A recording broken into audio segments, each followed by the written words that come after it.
Hi. ഓ, വന്നല്ലോ വനമാല. ജാസു, നീ എത്ര നാളാ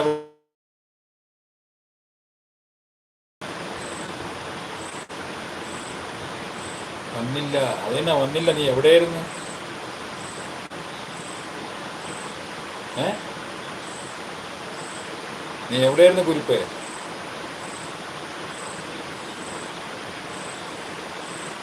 ആ, ഹായ് പറഞ്ഞു, ഞാൻ എല്ലാം കേട്ട്. ഹായ് ഒക്കെ പറഞ്ഞു. നീ നാട് വിട്ട് പോയെന്നൊക്കെ പറഞ്ഞു. ആരോടാ?